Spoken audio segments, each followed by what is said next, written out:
Greetings collectors and welcome to today's retro game review.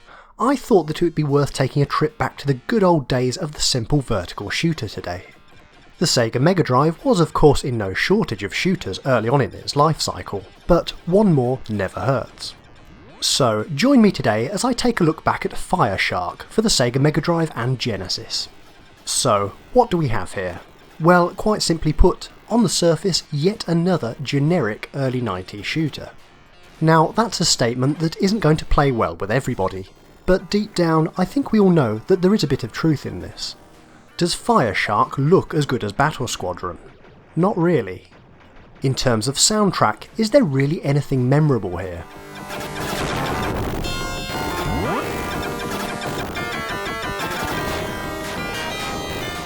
Perhaps not. Is the box art anything special? I'd struggle to tell you it competes well against some of the other shooters on the system. So if it's nothing special, why am I even bothering to review this one, you may ask?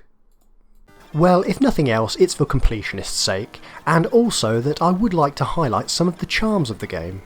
After all, this is a game that has become very popular in recent years, and even has one of the most elusive things of the 16-bit world, a reissue. To best understand Fire Shark, we have to travel back to the arcade, Japan 1988 to be precise, and to the release of Truxton, or Tatsujin to give the game its native title. It was a time when vertical shooters were a go-to staple of the arcade.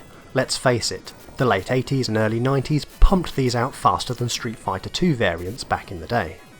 Truxton quickly became Toaplan's leading shooter. With simple graphics, fast-flowing gameplay, and instant appeal, it was the ideal arcade game for grabbing arcade goers' money. As with many games, it wasn't uncommon to then reuse assets and code in other games. The following year, in 1989, Fire Shark would hit the arcades, and yes, you wouldn't be the first to notice that there is a bit of a reskin of the original concept. The playfield layout, power bars, bomb mechanic, and general gameplay all being virtually identical. However, it would be unfair to simply call Fire Shark a reskin of Truxton. There are of course new enemies, different settings, attack patterns, and a lot more going on here. Truxton often gets a bit of an easy ride being set out in space. There's lots of easy to draw scenery there. Fire Shark does up the quality here in more varied locations. So Fire Shark essentially trumped Truxton, as it was the natural successor for Toaplan, an easy to produce sister game. Before I go on too far with Fire Shark though, it is important to understand Toaplan's wider release schedule in this era. April 1989 saw Toaplan's arcade release of Hellfire, this time a side-scrolling shooter with a rather novel weaponry shifting mechanic. Move forward to October 1989 and Toaplan released the infamous Zero Wing. Yet another side-scrolling shooter with suspiciously numerous similarities to Hellfire, although of course with enough to change up the formula. I'll perhaps make a specific episode on what was going on at Toaplan at the time, but for now it's enough to know that by the end of 1989, Toaplan had 4 decent arcade shooters on their hands. Now, who do we know that has its roots in the arcade? Good old Sega, of course. And who do we know that just released a new 16-bit console needing third-party support? Good old Sega. Sega's ability to bring the arcade into the home was something that was very much their strong point. Golden Axe, Super Hang-On, Space Harrier 2, Afterburner, Outrun, Altered Beast, and the list goes on. Yes, the early arcade to Mega Drive was very much a signature strategy of the system in these early years. With Toaplan's range of arcade shooters and Sega's arcade to home strategy in full force, this was one of the most obvious collaboration deals in history. After all, Nintendo's licensing model and strict guidance had effectively priced out many third-party developers during this time. Sega were free to fill their boots with arcade conversions. So, Sega fans received decent home versions of Hellfire, Truxton, Fire Shark, and Zero Wing. By 1992, every region had a full complement of games. Bringing us back full circle to Fire Shark, and why I led with the statement that, on the surface, it was yet another generic early 90s shooter. I stand by that comment, and that's okay. Not all games are meant to be diamonds, shining out brighter than everything else around them, pushing the boundaries of technology and gameplay. The simple fact is that Fire Shark was never meant to. it was essentially designed as an easy to produce follow-up for the arcades off of the back of Truxton. Simply put, if the formula works, why change it? As mentioned though, Fireshark did go on to refine upon its roots, and it's these that I'd like to take a look at today. Fireshark may be guilty of being a little generic in places, and quite unoriginal, but it is still a game that you can get a lot of fun out of.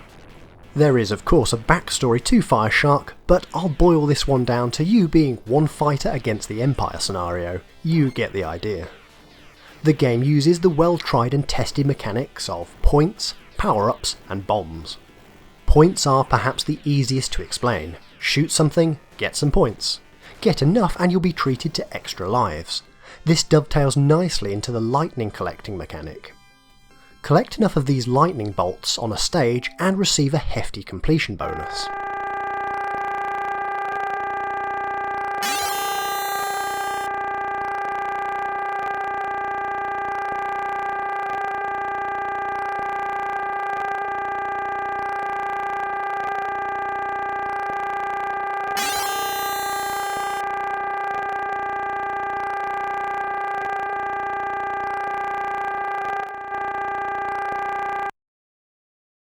Next up are the power-ups.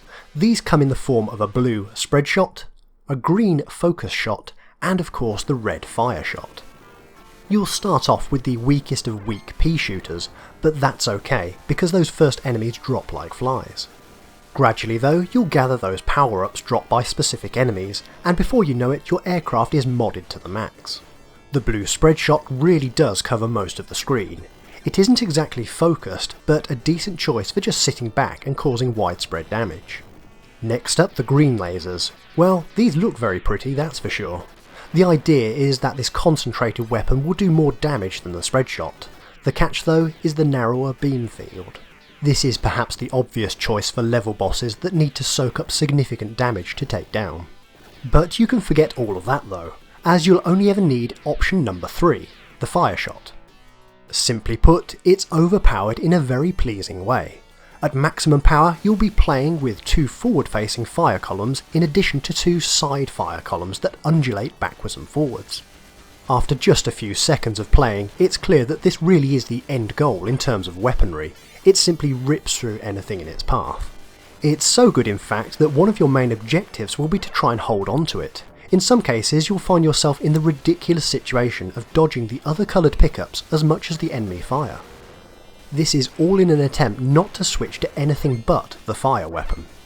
This is where the main fun of Fireshark really kicks in. Simple shooter action. If you're into your old school classic style shooters, then Fireshark really delivers. The sprites are incredibly generic, as are the backgrounds. In some ways it's barely a step above older games such as 1942. The bomb system also seems a little underwhelming. In Truxton, release a bomb and this happens. Nice stuff. In Fireshark, release a bomb and here's what you get. Well, okay, it's a big explosion, but not exactly memorable. And this is my main gripe with Fireshark. As good as it is, and still a fun game, there's no denying that the developers kind of phoned this one in a little. It's all of those small missing little details that could have elevated it so simply. In Truxton, change weapon and your craft changes colour too, an easy element to add. There's also certain elements of sponginess that enter the game due to the lack of finesse. For example, in games such as Battle Squadron, if you hit an enemy requiring multiple hits, it will display an impact animation of hot metal and trigger the appropriate sound. It sells the illusion of combat. In Fireshark, well, there's some pretty lazy execution going on here at times. Observe here as the supposedly super powerful green laser hits the enemy. Nope, nothing. The laser continues on regardless and the enemy shows no hit animation. As a gamer, you're left wondering if you even hit the sprite or not. Now, this may sound like quite a small gripe, but observe side by side the effect impact animations have on the feel of a game. Battle Squadron feels like you're connecting. Fireshark seems quite indifferent. Personally, this sort of sums up Fireshark for me. Again, going back to Battle Squadron briefly, the levels were varied, colourful and animated. Techniques such as blittering added a certain magic to the semi-visible enemies. all set to a rocking musical soundtrack, and this was programmed around the same time by a single student. Now look at Fireshark in comparison, same hardware, same era, worlds apart. Even the physical presentation just doesn't quite connect with me personally as a gamer, although I have to say others do enjoy this design. Truxton, yeah, that looks interesting. Fireshark, well, to me that looked dated even back when it was released. But above all, the thing that really gets me about this game is the price. Yes, I paid the £2.95 entry price for this one back in the early 90s in near mint condition, and I consider that a fair deal. After all, Fireshark was a mainstay of the bargain bins during this era. But look at what's going on in the current climate. So yeah, enjoy paying the £97 British asking price for this PAL edition.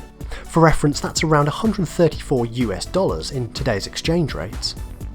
And these do sell. A recent search showed that someone shelled out £60 for a PAL edition, that's around $83. And the madness continues with Hellfire, Zero Wing and Truxton. Toaplan games I simply walked into a store to pick up with my pocket money in the 90s are now commanding significant prices. From my super quick calculation, I spent around £15 British for all 4 games in mint condition in the 90s. They now have a combined value of around £421 British if you were to pay the eBay asking prices.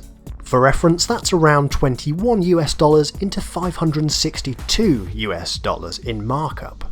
All in all, a 2,706% price increase.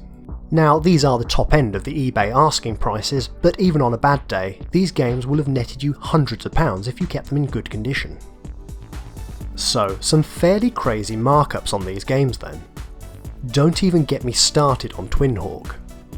So, what on earth happened here? Well, a few things really. Number 1, collectors rediscovering the classics. Out of the 4 major Mega Drive Toaplan releases, I have to say that Hellfire is the pick of the bunch for me, and a great example of the era. Simply put, its charms have stayed the course. A new generation has come to discover the Toaplan range, and want in on the deal. Number 2, the Zero Wing effect. Again, a quirk of the internet catapulted this game into the spotlight, most notably for the "all your base are belong to us" meme. The game became famous almost for famous sake with the public, sort of the Paris Hilton of video games if you will. Whereas this game had previously sat in everyday gamers collections like myself at a very low price point, it now reached a new audience wanting to pounce on the rising popularity. It's a great game for sure, but the price has most definitely been fueled by a new breed of internet collector. Number 3, scarcity. It's fair to say that these games were released near the start of the Mega Drive's life cycle. They acted almost as filler games in many ways, until the good stuff like the Thunder Force series arrived. Fewer cartridges combined with increased demand helped push the prices even higher for completionists. And finally, number 4, the Retrobit re-releases. These collector's edition re-releases feature all 4 games: artwork, certificates, stickers, art cards, full colour manuals, slipcases, and you can even get the collector's vinyl soundtracks. All of a sudden, these games became cool again. So I'm sat here with a pile of bargain bin games that are fun but not necessarily the best the system had to offer. The price of Fireshark, in my eyes, just simply doesn't warrant the current collecting value, in my opinion. But there you have it, a set of 4 games that almost inexplicably rose from the grave. These games have now gone on to a second life as collectibles. Sell these and you're well on your way to getting that elusive mint box PAL Panzer Dragoon saga. Oh wait, I have one of those. I know, I keep teasing this, but believe it or not, this isn't even the most valuable game in my collection by some way, and I do hope to bring you a special episode of high roller items at some point in the future. Hopefully next year when I get the space to display some of the more valuable equipment that currently sits in storage. But how to leave this review of Fireshark? Well, it's a bit of a mixed bag. Ignoring the price, I would recommend Fireshark to those with nostalgia attached to it, and also perhaps newcomers to the genre. It's simple enough to pick up and get right into the action, so it has some real appeal for the first timer. I'd also extend this to the younger gamers getting into the genre. It's a great example of the basics done well. For my £2.95, I'm more than happy. for casual shoot 'em up fun, the game does deliver. There's bullets, bosses, and power-ups, so you can't say fairer than that. Sadly, the chances of casual collectors now owning this one are drying up a bit due to the price point. For collectors, this poses a bit of an issue.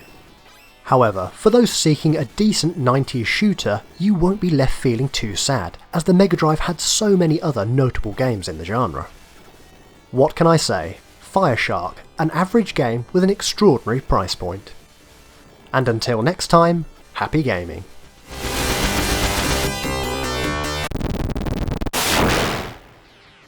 Hello again, I hope you enjoyed today's show and thank you for the view. Remember, you can always comment, like, subscribe and find us on the social media sites below. Happy collecting!